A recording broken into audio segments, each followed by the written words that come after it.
Good afternoon. This is my presentation for max362.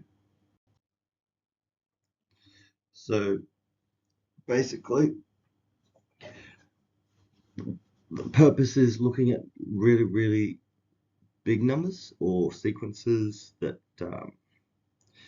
look, if you start to graph it, I guess there's logs to shrink things down, but to a certain degree. And when you're comparing sequences that grow exponentially to sequences that may not grow exponentially, you can't really just do simple graphs. So the data is all like different number series, like prime numbers, Catalan, Pell, Fibonacci, cubes, hexagonal, many different. I just found sequences on the internet, just tried lots of different number sequences. I like the primes, the Catalan, and Fibonacci, Mandelbrot, and golden ratio. But the goal was to make like really beautiful sort of looking images that you could actually compare to each other. Now I haven't actually created any um, uh, exact structure. I think this is like a very new exploratory area, but I think it has background research to do with like L systems, to which build trees, graphical trees, like building graphics on demand. Um, Looking at phyllotaxis is how you say it. AI, like shrinking text into images or shrinking messages into images and communicating through images. Um, but basically, instead of making images with like some structural thing that's like, oh, you're gonna make a circle here and a square here and that, we're going straight for the pixels and we're using number patterns because I found this guy on the internet and he literally uses maths to create fish and like coral and all birds and trees, and it's just maths. So you can bridge the gap between nature and maths if you can figure out how to combine the numbers in such patterns, I guess, or equations that create the pattern that is in nature. And not only have you, so then you've solved two problems. You can look at ridiculous numbers and you can model nature with numbers, and that should speed up programming because it's you can shrink it down into an equation. That's how they shrunk trees. I think it's like gigabyte or very large, and then they shrunk it down to like 48 kilobytes. The tree graphics. So that was something to do with nodes, node, some node, uh, node equation. Anyways, we'll keep moving on. Oh yeah, this was my introduction. So look, it's a bit slow, this video, but Fibonacci, like, it starts easy, prime numbers, but you get the idea. I'll just fast forward to the end. Let's see what happens when you get lots of different numbers and are you going? Lots of different numbers. Oh, far out. How do I get to the end? Okay, to see that bit? There we go. That's where all the numbers start getting confusing when you have big numbers, lots of numbers, and a human brain can't figure that out. But we like pictures, we like patterns. So let's try and do that with our equation.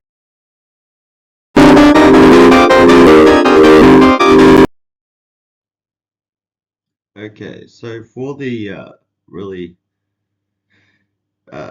fractals, I use the complex plane around the radius and the circle angles, using that radius and the circle angles of pixels going around in a circle to fill the square matrix, and then I index into the values, the magnitude and the phase, mass value 1 and mass value 2.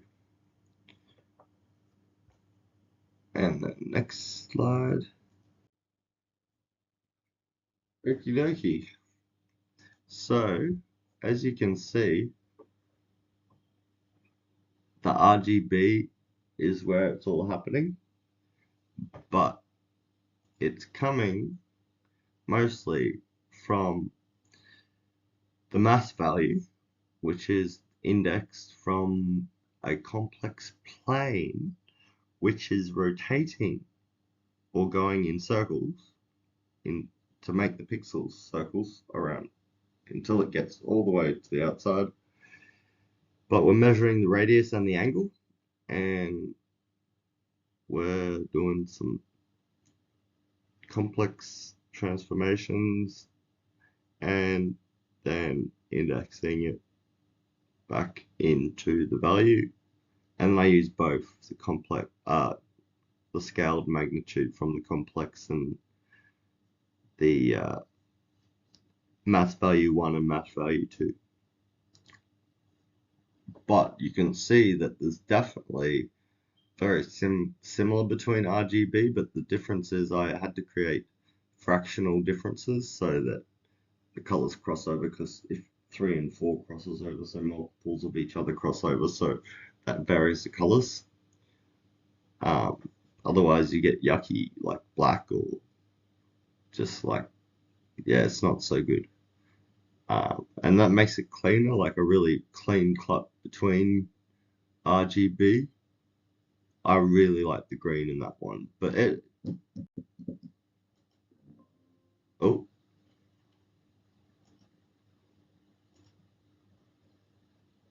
next slide.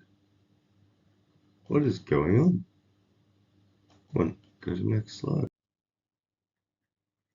And then, yeah, so to make it even prettier, I made the Z transformed, which is the complex, transform back to something that I can use with normal mass. Each one is slightly different. So, for instance, the collapse, I used a branching equation. Now, I'm not going to show you all these because there's a lot.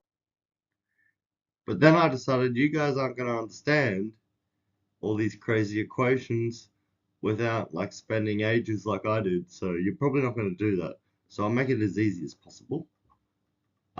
You can see the really uniform ones is just the sunflower, which is n squared growth around a radius of around a circle, a spiral, sorry, a circle, spiral, whatever.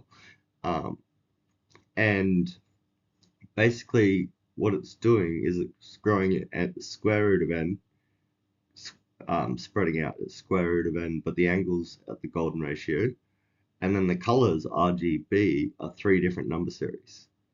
I think it's prime, cubed, and something else. But that's not that meaningful. But the other one, where it's a bit more random, that's, I think, I forgot which one that is. Let's just look at the animation and you'll see.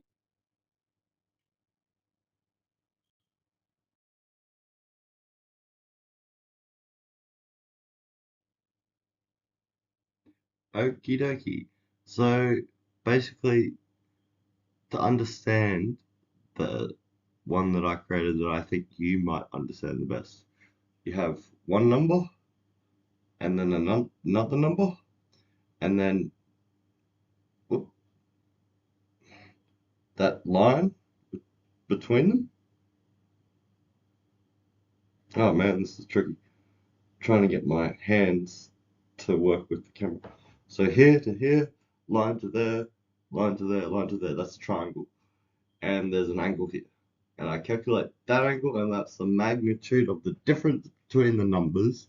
And then I calculate the RGB from a square root, a log, and a mod over 1. Because I decided that's another way to shrink numbers. You just shrink them a little bit so they get a decimal, and then you'll wonder what their decimal looks like. Because the decimal pattern is connected to the entire number.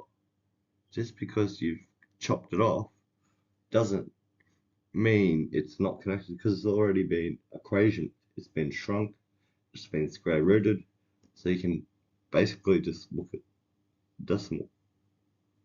And that allows me to shrink it into RGB.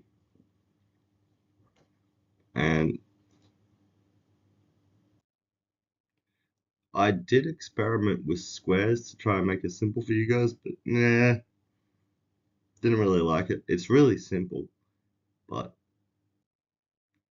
I also experimented with a spiral, but nah, it's a bit of a difference sometimes, but not to the human eye very well.